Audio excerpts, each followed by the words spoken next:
Well, the Olathe City Council is getting it from not just, us here, or I should say myself here on KCMO. We all feel differently about this topic and this issue here at the radio station, which I think is fantastic.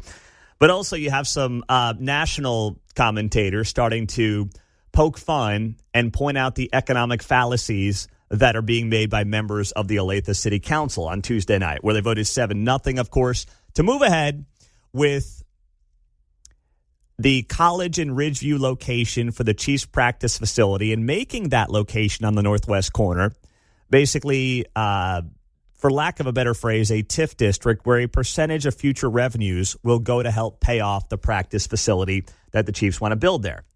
And one of the council members, Matthew Schoonover, said after the meeting, quote, "As I see it, we're not currently generating any sales taxes on this otherwise empty spot of land. There's really nothing to lose here." Okay. It's not as simple as where the taxes are collected. This always happens in politics. This always happens with these people justifying these deals. Because it's an empty lot of land right now doesn't mean that suddenly if you give tax breaks, something is better than nothing that you may generate off that piece of property. It's about where the taxes come from and who they come from. If Olathe residents, instead of going to, let's say, K Machos at Ridgeview and 135th, if instead they're going to a Mexican restaurant that the Chiefs own on this new plot of land at College and Ridgeview, that's actually a net loss for the city. Because right now at the K Machos, they're not giving away any money to pay back any bonds. If that Olathe resident then goes to the new Mexican place at this new facility in this new complex where there'll be mixed use and restaurants and everything else, and a portion of that money is now going to pay off the bonds on the practice facility, that is a net loss for Olathe. Do you see how this works? It doesn't matter where physically the taxes are collected. It matters who and where they come from. Because if it's just from Olathe residents, right? If you're just kind of moving around chairs on the Titanic, you're not helping your own cause. I mean, we've got to elect not even better people, just smarter people. Because this is either complete negligence or utter incompetence is what this is. And then there's always this argument like, well, if nothing gets built there, well, you know what? I think we should use this ourselves. What do you think? You think like we could use this with the government?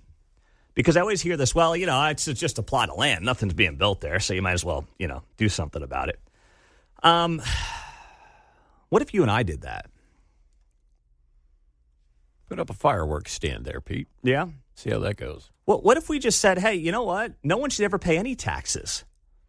Because if you didn't exist, the government wouldn't collect anything. That's kind of the argument here.